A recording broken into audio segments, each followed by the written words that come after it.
by the light of the heavens in our beautiful blue old home.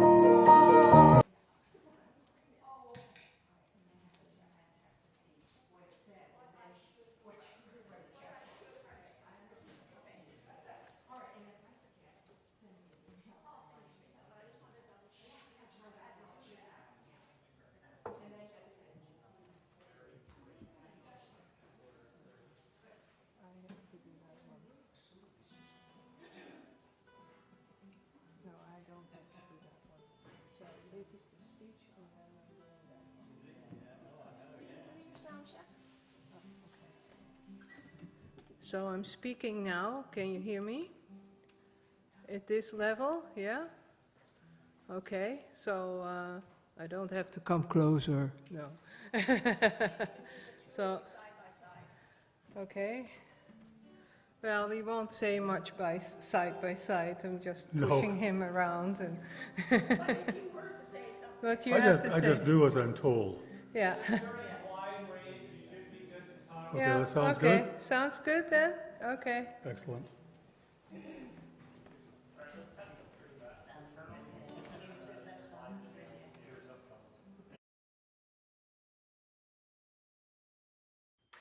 Number 1064, Blue Boat Home. This is an old hymn that has been reimagined with new words by Peter Mayer.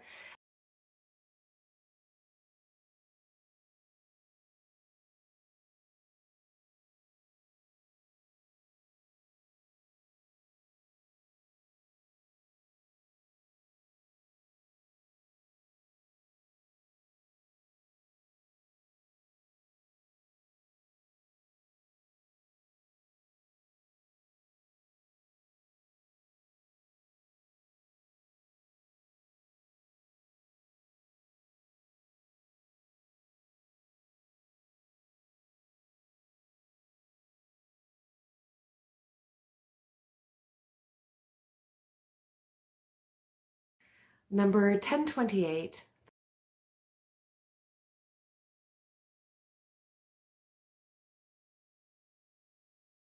Number 1028, The Fire of Commitment.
shame.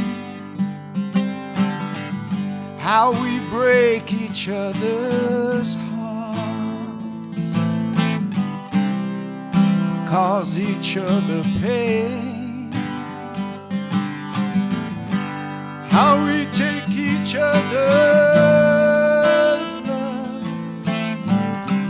without thinking anymore, forgetting to give back. Isn't it a pity?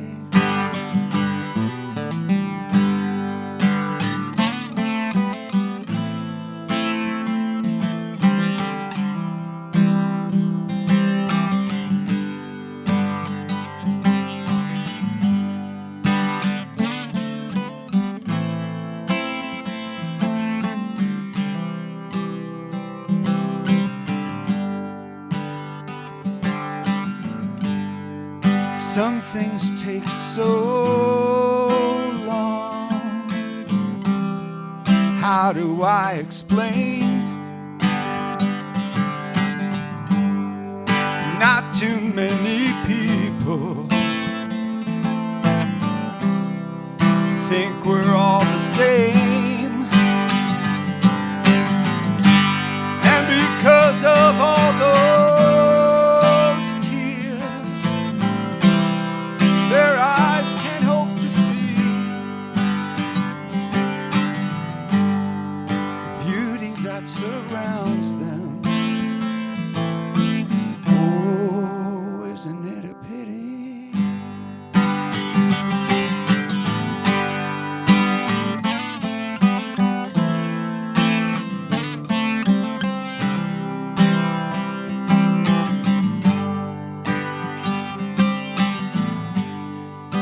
Isn't it a pity? Oh, isn't it a shame? How we break each other's hearts, cause each other pain, forgetting to give back.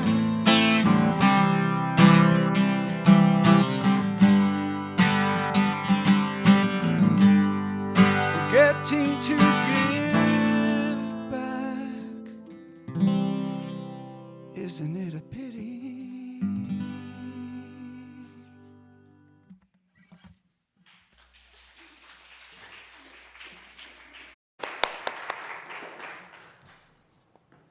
Good morning. Welcome to the First Unitarian Church of Hamilton.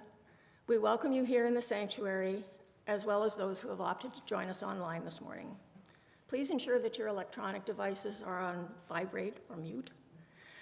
My name is Irene Kay. My pronouns are she, her, and I'm this morning's service leader. I want to thank today's service team, which includes our worship assistants, Sue Johnstone and Ian Johnstone, our ushers, Jean Jacobs and Doreen Knoll, our intrepid tech team, Joshua McIntyre, Eamon Bullock, Chase Tapley, and John Elliott. Our storyteller this morning is Sheila Van Leusden, and our music minister is George Zabaris. We also have two guest speakers this morning, Ellen Pappenberg and Jim Sanas. Jim Sanas has been a Unitarian for more than 60 years. He moved around starting at First Church in Toronto, Dawn Heights, Northwest, Unicamp, Guelph, Elora Fergus, Grand River, and now Stratford. He instigated the Bean Project over 30 years ago, and using his contacts has raised money to send the beans to food banks around Ontario. Ellen Pappenberg has been his inspiration and sidekick for over 40 years.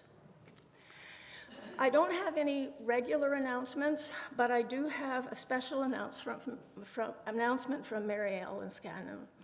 She was up at her cottage, or is up at her cottage, and she was sitting there smelling the wood smoke from the wildfires. And she is part of the climate action team, and she felt moved to make this announcement. In late spring, the Climate Action Team launched a summer of action. We invited the congregation to take on individual or household actions to reduce fossil fuel use or adapt to changing conditions.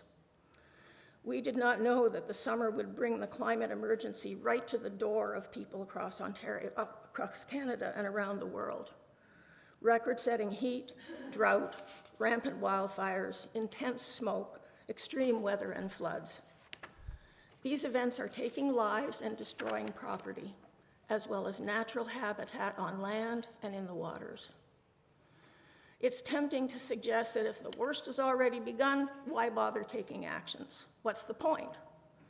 The point is that as more communities act and influence decision makers, we gather energy and inspire others.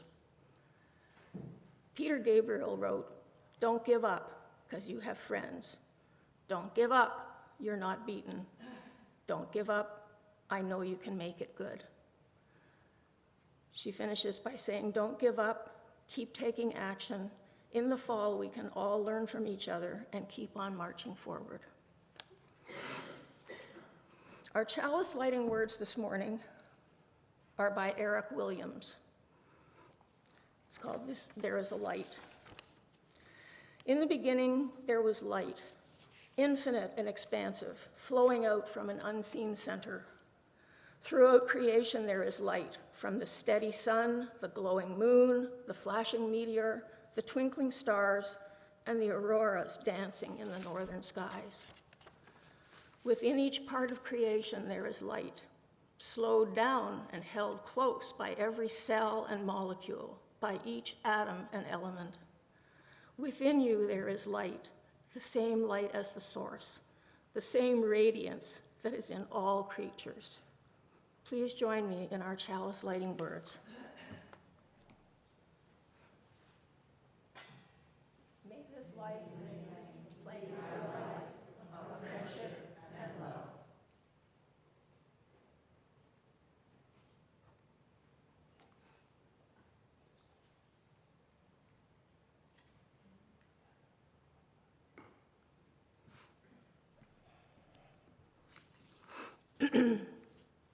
We welcome you here today, whatever the circumstances of your life, in the many ways we identify as people, and in the diversity of how we love and live.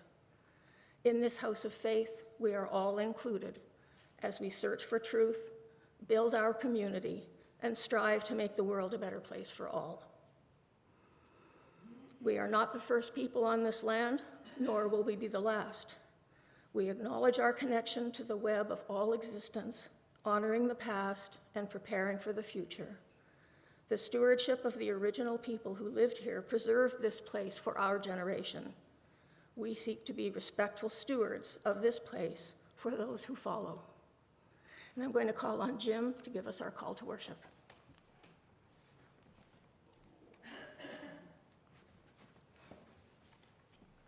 Thank you. Well, I've been here before. It's very familiar. I've talked about my beans, and I've had help from several of your members who come to Unicamp and pick up the beans there and bring them down to Campbellton and so forth.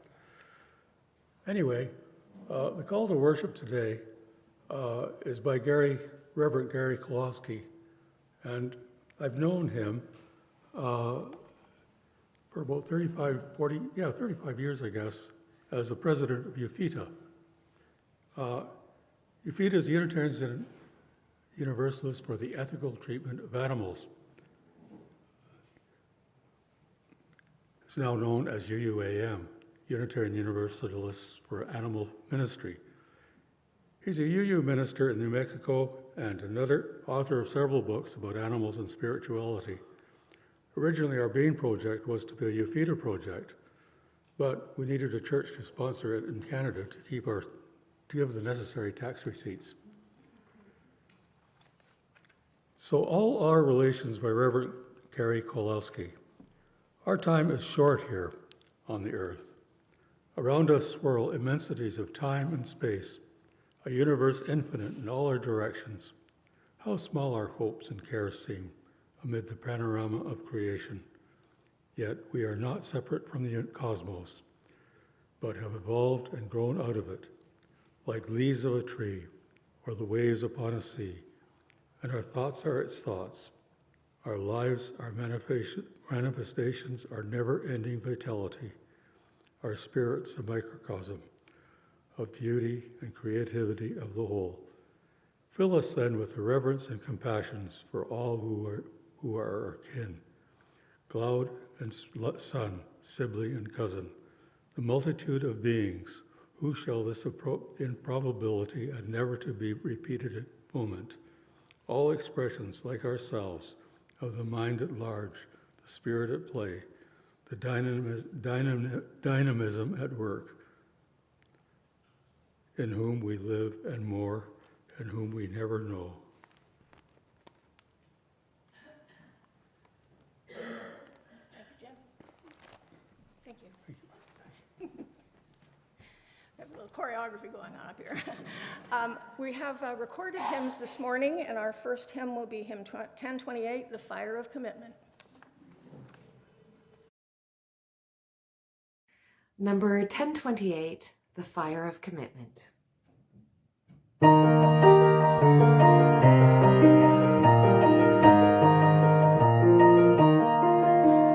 the light of days remembered, burns a beacon bright and clear, guiding hands and hearts and spirits into faith set free from fear. When the fire of commitment sets our mind and soul ablaze, when our hunger and our passion meet to call us on our way, when we live with deep assurance of the flame that burns within, then our promise finds fulfillment and our future can begin.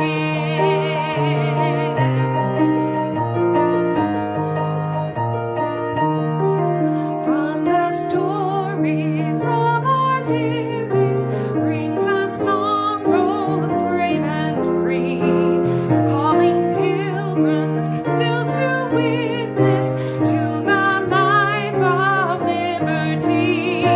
When the fire of commitment sets our mind and soul ablaze, when our hunger and our passion meet to call us on our way, when we live with deep assurance of the flame that burns within, then our promise finds fulfillment and our future can begin.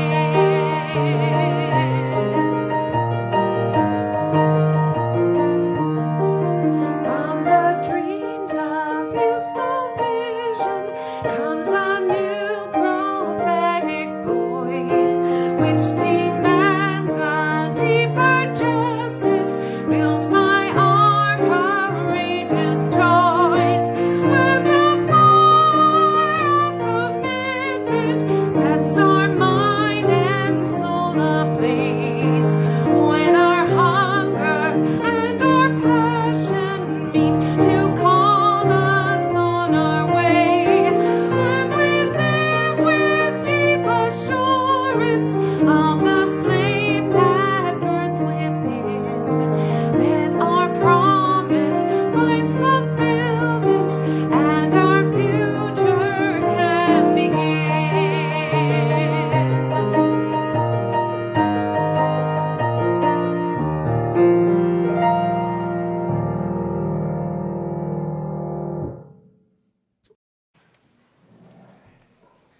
And our storyteller this morning is Sheila Van Leusden. She's going to read "And the Good Brown Earth."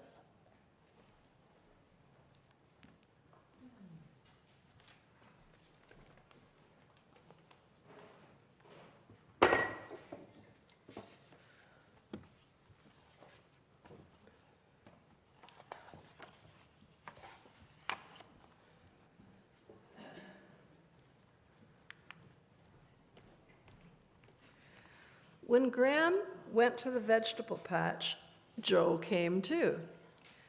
It was nearly winter.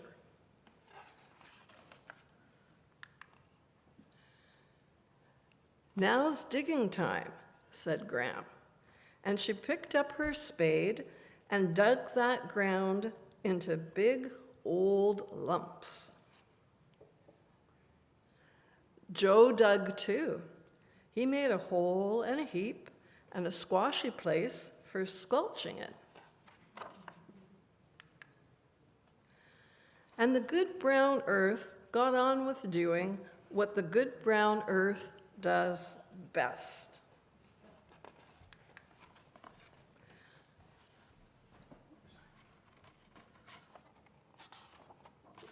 Next time Gram went to the vegetable patch, Joe came too, and there was snow on the ground. Joe ran and jumped and slid and whooped. Gram stood and looked. "Now's thinking time," said Gram, thinking about all the things in her gardening book. Joe thought too. He thought up a snowman.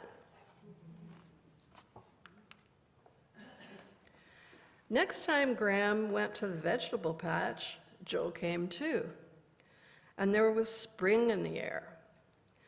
"Now's planting time," said Gram, and she raked out the loose earth, smooth as breadcrumbs, and planted seeds in long, straight rows. Joe planted too. Lots of seeds, here, there, and who knows where. And the good brown earth got on with doing what the good brown earth does best.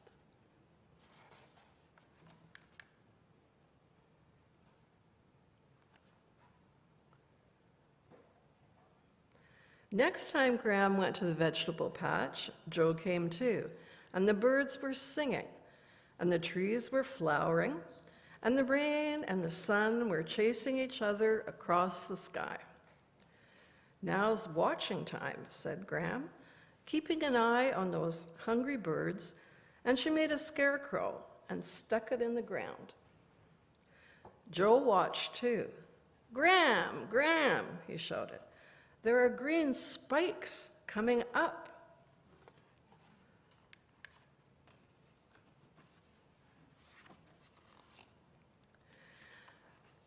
Next time Gram went to the vegetable patch, it was green all over.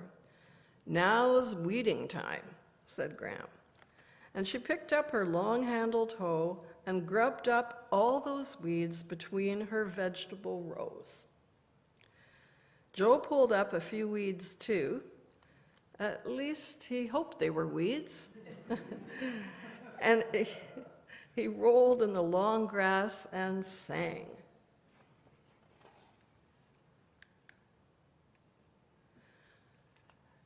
Next time Gram and Joe went to the vegetable patch, it was hot, hot, hot.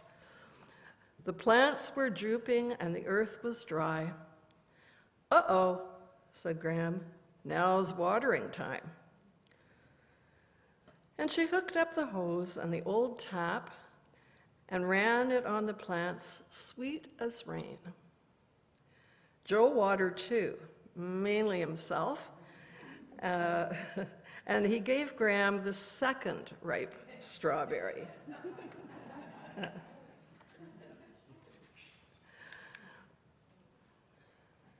Soon, Joe's ma and pa took the whole family to the beach, and Gram and Joe went too. "Now's resting time," said Gram, stretching out for a snooze. The sun shone and the breeze blew.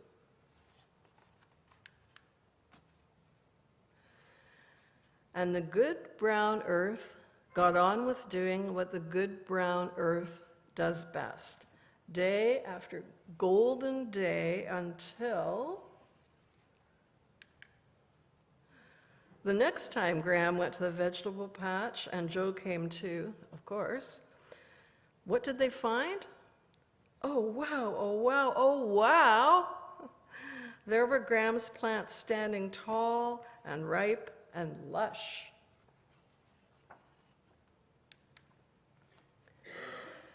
And there was Joe and Higgly Piggly, tangly, fantastic.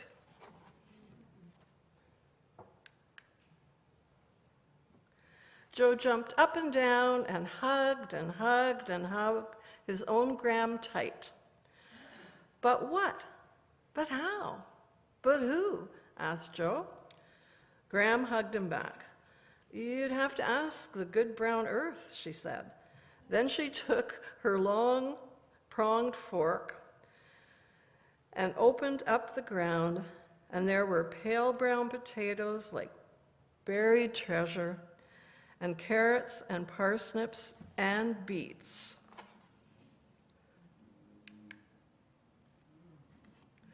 Now's gathering time, said Graham, filling her basket. And Joe gathered too, beans and greens, ladybugs and grasshoppers, dandelions and fat tomatoes. He ate so many blackberries that purple juice ran all down his chin. And when they'd finished gathering, Graham and Joe loaded up the wheelbarrow and set off home, ready for feasting time.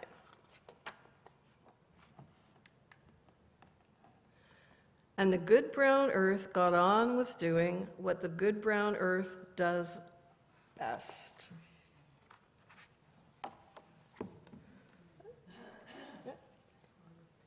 I don't see any children out here for us to sing out. Are there any children? Nobody? Okay. All right, so George, we're not singing the children out.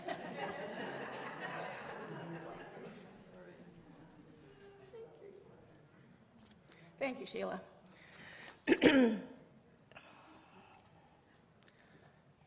Now is our time to get quiet. In these moments of contemplation, I invite you to relax, close your eyes if you like, and breathe deeply. Following our reading, there will be a few moments of silence, followed by some music. During the music, you're welcome to come up and light a candle for a joy or concern. This morning's reading is also written by Gary Kowalski, Reverend Gary Kowalski, and it's called Grateful for Creatures from A to Z. Oops, A to Z. Spent so many years in the States, sorry. We give thanks for the earth and its creatures and are grateful from A to Z for alligators, apricots, acorns, and apple trees, for bumblebees, bananas, blueberries, and beagles, coconuts, crawdads, cornfields, and coffee, daisies, elephants, and flying fish, for groundhog, glaciers, and grasslands, hippos and hazelnuts, icicles and iguanas, for juniper, jackrabbits, and June bugs, kudzu and kangaroos, lightning bugs, and licorice, for mountains and milkweed and mistletoe, narwhals and nasturtiums, otters, and ocelots, for peonies and persimmons and polar bears, quahogs and Queen Anne's lace, for raspberries and roses, salmon and sassafras, tornadoes and tulip wood, urchins and valleys and waterfalls, yaks and yams and yogurt. We are grateful, good earth, not least of all, for zinnias, zucchini, and zebras, and for the alphabet of wonderful things that are as simple as ABC.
In the Free Faith tradition, we are the support and resources of this congregation.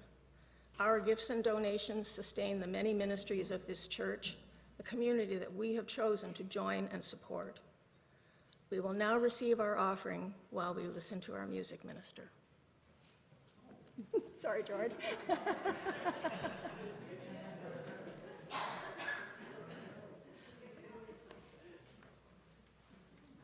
Missed my cue.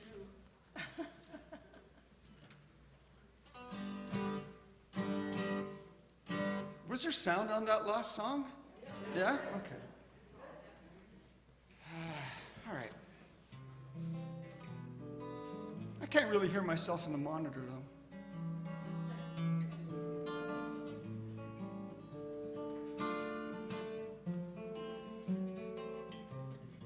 This song's about money. It's appropriate.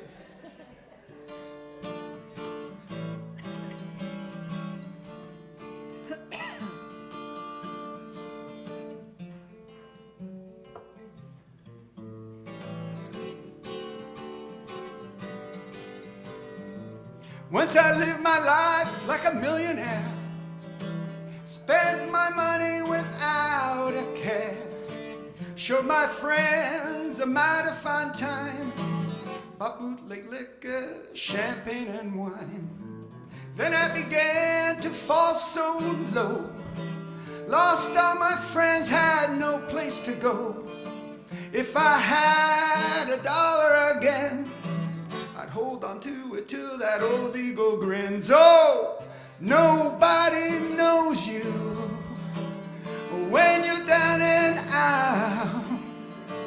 In your pocket, not a penny, and as for friends, you ain't got any. When you're on your feet again, everybody wants to be your long lost friend.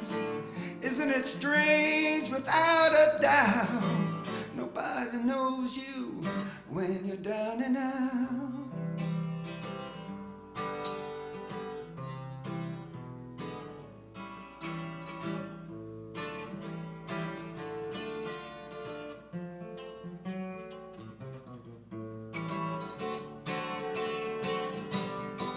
Oh, nobody knows you when you're down and out. In your pocket, not a penny, and as for friends, well, you ain't got any. When you're on your feet again, everybody wants to be your long lost friend. Isn't it strange? Without a doubt, nobody knows you. Nobody knows you. Nobody knows you when you're down and out.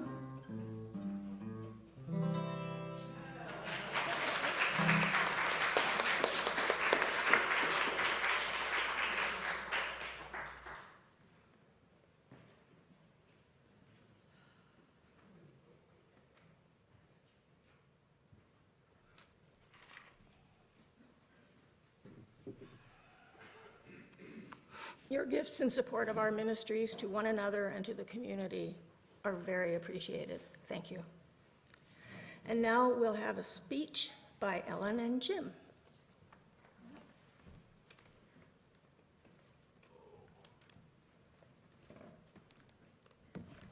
Good morning. We all know the jokes about beans. After promoting our beans project to Unitarians for over 30 years, I think I've heard them all. And no, I am not a bean farmer. The fact of the matter is, beans are good for your health, good for the planet, and good for your pocketbook.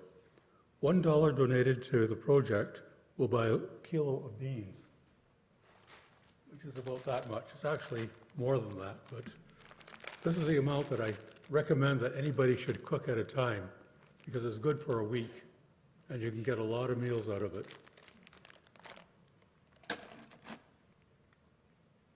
$1 donated to the Bean Project will produce a kilo of beans for the food bank. We distribute them in 25-kilo bags, we have a very expensive labeling system. Make sure that we have the red ones and the green ones and the black ones and whatever.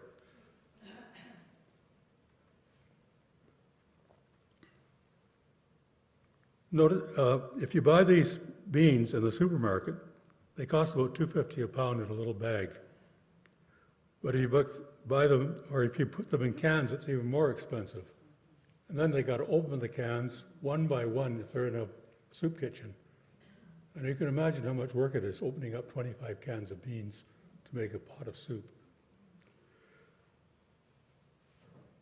Our beans are grown right here in Ontario. The farmers receive the commodity cost of the beans, and the Grand River Bean Company in Paris, Ontario, donates the cost of cleaning, processing, and bagging the beans. Ellen will say something about our history and her involvement, and I'll explain later how you can contribute to the project. Thank you, Jim. Hello, everybody. I'm going off script just for a moment, because the person talking about at her cottage seeing the smoke, we are amateur astronomers as well, and we notice the smoke a lot in the sky, in the night sky. It is ruining a lot of the vision.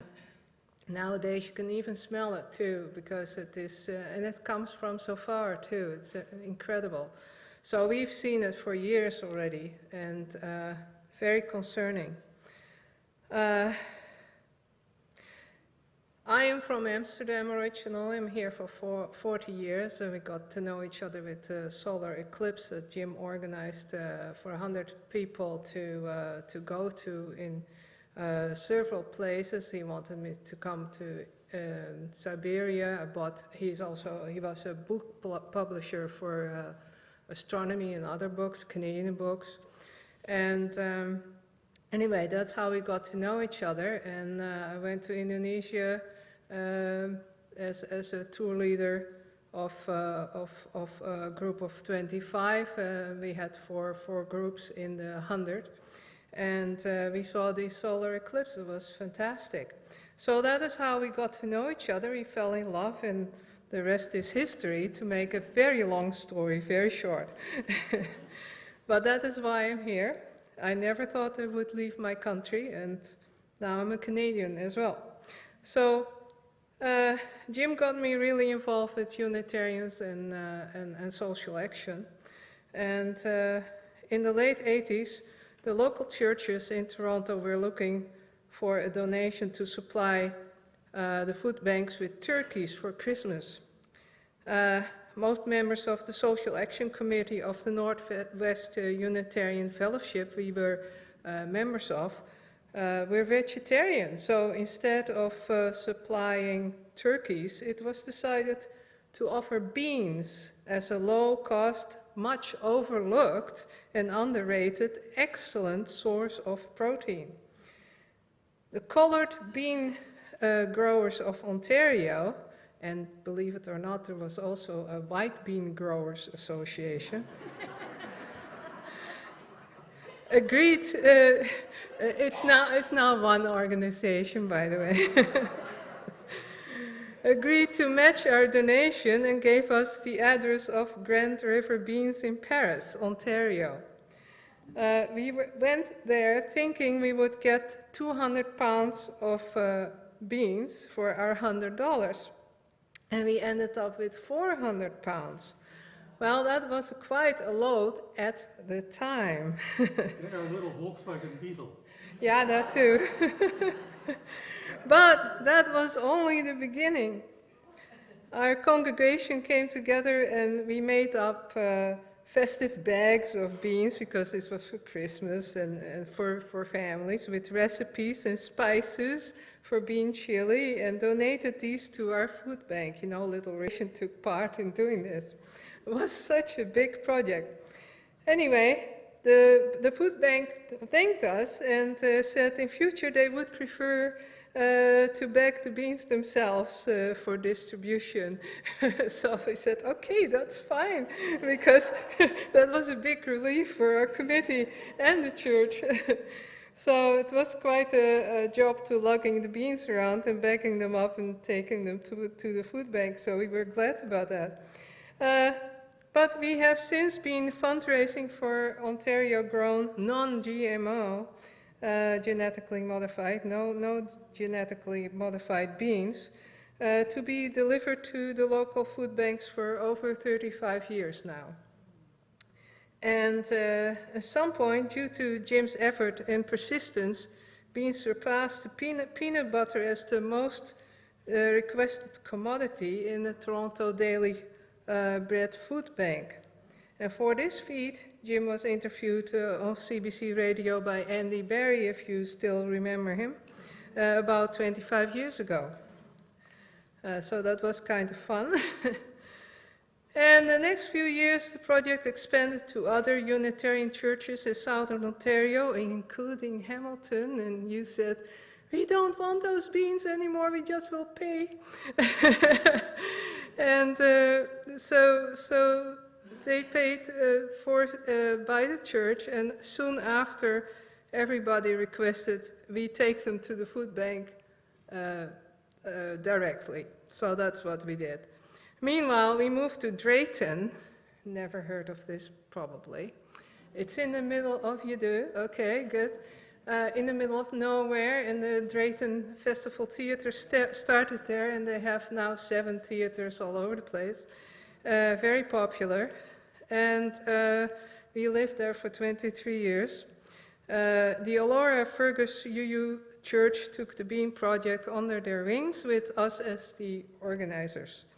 And at the peak of the bean drive, we delivered 70,000 pounds of beans in 1 year to the Toronto Daily Bread Food Bank in 1-ton totes by tractor trailers, and even sent beans as far away as Montreal and Vancouver.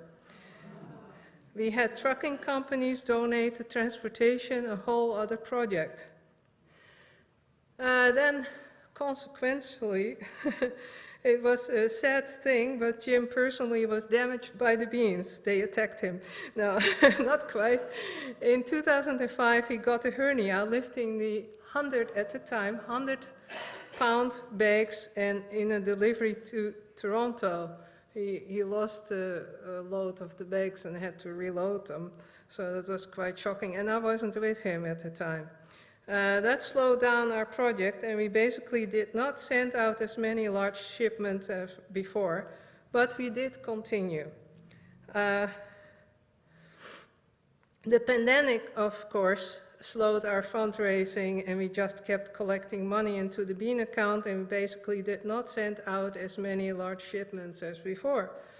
And locally in Drayton, where we lived 23 years, as I said, we kept a supply of 4,000 pounds of beans in our garage and donated them to the Mexican Mennonites, Stop One in Toronto, Father Hernan of La Iglesia in San Lorenzo, the San Lorenzo, and the Spanish-speaking, which was the Spanish-speaking Anglican Church in Toronto. And they're still one of our people one of our designation that we sent our beans to. I went to St. Catharines, Elmira, Cambridge, and Hamilton, and delivered by Unitarians who wanted to visit Unicamp, and would pick them up there to bring them back to the different churches. Some of your members did before. We don't recall the names, but I'm sure that some of you might remember that.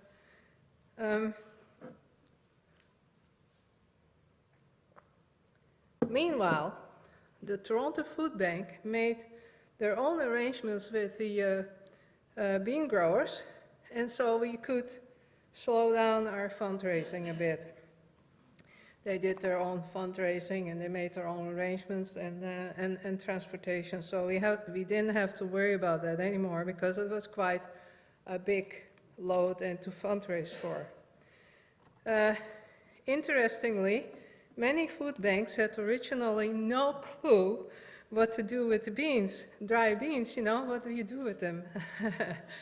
So we would include instructions how to handle dried beans, and it changed over decades with new immigrants arriving, needing beans, and people getting more educated on nutrition.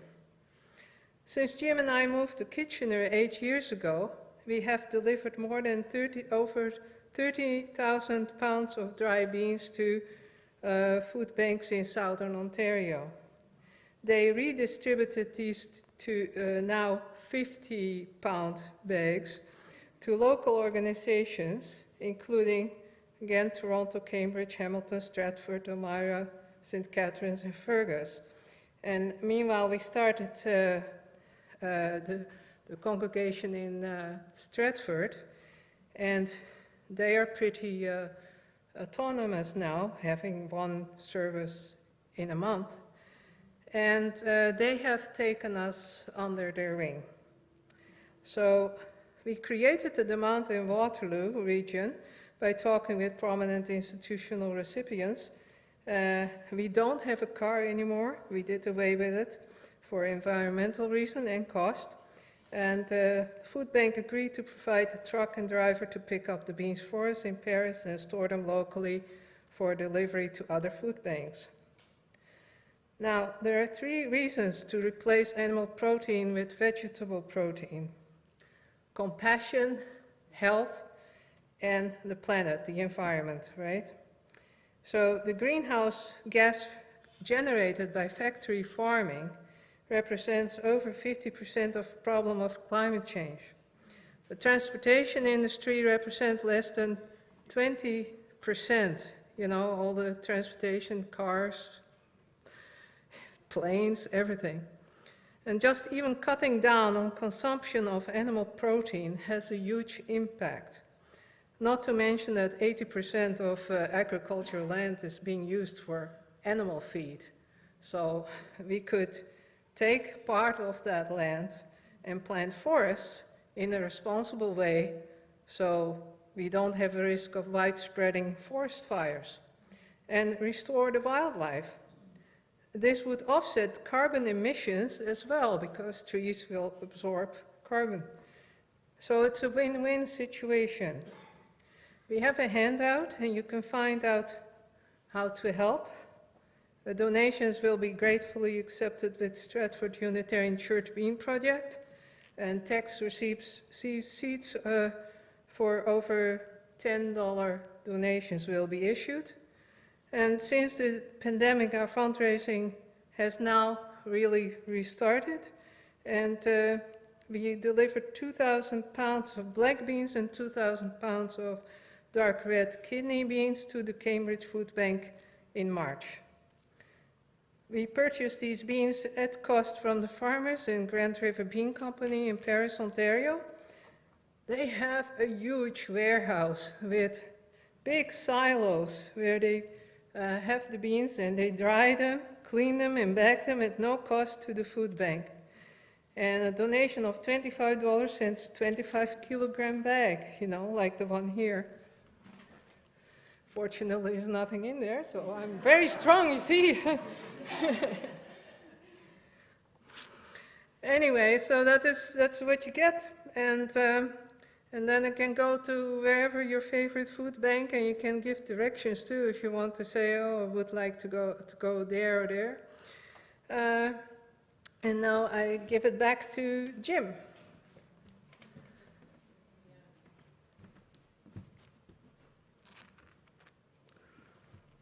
Yeah, some people donate a fixed sum every month. That's why we could keep going during the pandemic. We kept on getting these checks automatically, and it just worked out great. Some send a donation to the church marked for beans if you've made the arrangement with the treasurer. And then we get a one-time payment to the food bank and make sure that the amount goes to the local food bank, to Hamilton, or whoever it is. Otherwise, you can just send it to Stratford, to the Stratford Unitarian marked for beans. We normally send the fresh dried beans to the food bank in March or April when they're available from the processor from the previous year. And often the food bank really appreciates them in March and April because they don't get as many donations then. But we collect the money before Christmas mostly. And what we do is send out a press release, not a press release, a release to the churches and saying, our bean project's on, consider us, instead of just sending cans and stuff to the food bank, consider sending money for the beans, and we will send it to your food bank. Thank you for your attendance and attention. I brought some sample beans, little bags like this. And as I say, for a family of 2 like us, of course, we're special. We eat beans a lot. So, you know, this will last us for a week, and we make them and have 3 or 4 meals out of it, including with my son. And you get a lot of nourishment from that, and it's so easy. What we often do is cook up the whole bunch, take half, eat them proportionally, you know, mashed sometimes, or just straight beans. You take the other half and freeze them and put them in soup otherwise.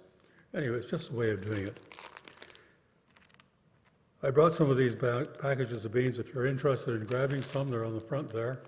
And I can certainly make sure you get some more bags of beans if you're interested in them. So, benediction. Where is that?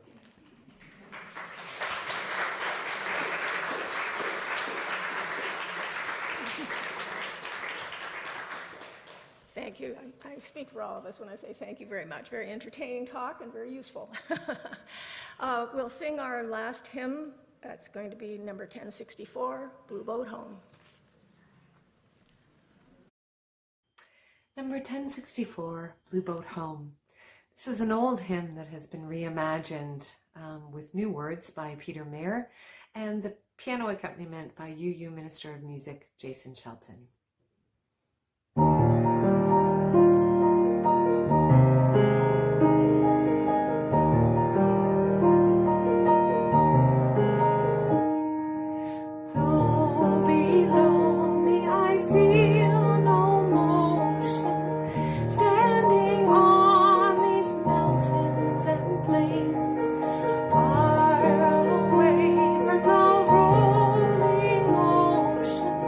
Still my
us our benediction. This is about a starfish story that you probably have heard before. One Step Forward to Changing the World by Peter Straub. I find it doesn't hurt to be reminded of it once in a while. So early one morning, an old man was walking along the shore after a big storm had passed, and found the vast beach littered with starfish as far as he could see. All starfish. Off in the distance, a small boy approached. As the boy walked, he paused every so often. As he grew closer, the man could see that he was occasionally bending down to pick up an object and throw it into the sea. The boy came closer still, and the man called out, "Good morning. May I ask what is it that you're doing?" And the young boy paused, looked up and said, "Throwing starfish into the ocean. The tide has washed them upon the beach and they can't return to the sea by themselves. And when the sun gets high, they will die unless I throw them back into the water." And the old man replied, "But there must be tens of thousands of starfish on this beach. I'm afraid that you won't really be able to make much of a difference." The boy bent down, picked up yet another starfish and threw it as far as he could into the ocean. Then he turned, smiled and said, "It made a difference for that one." And the boy, like this boy, we all have the opportunity to help create positive change. You might not be able to change the entire world, but at least you can change a small part of it. And beans as a source of protein in just one meal instead of animal protein. One meal at a time. And to that animal that is spared its life, it can make a world of difference, and for the planet too. Thank you.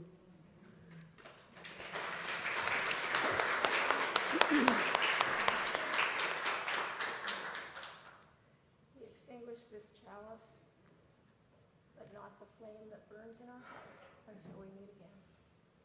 And George will give us our postlude.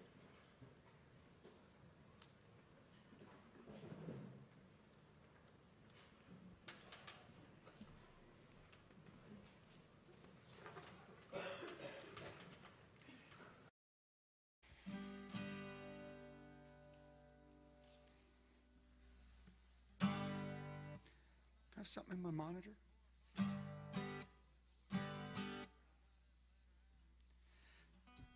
One, two, three, four.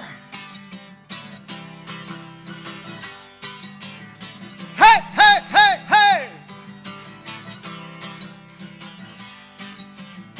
As I walk through this wicked world, searching for light in the darkness of insanity, I ask myself, is our hope lost? Is there only pain and hatred, misery? 'Cause each time I feel like this inside, there's one thing I wanna know. What's so funny about peace, love, and understanding? Oh, what's so funny about peace, love, and understanding? Yeah!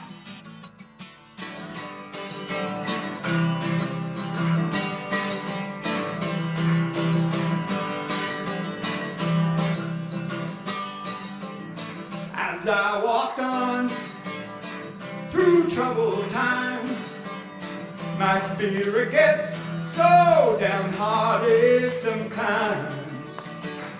So where are the strong, and who are the trusted, and where is the harmony, sweet harmony?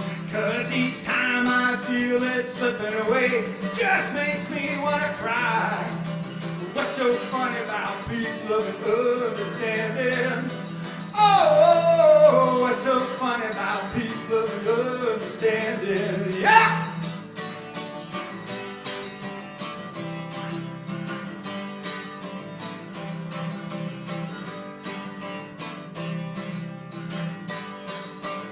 So where are the strong? You guys. And who are the trusted? And where is the harmony, sweet harmony? 'Cause each time I feel it slipping away, just makes me wanna cry. What's so funny about peace, love, and understanding? Oh, what's so funny about peace, love, and understanding?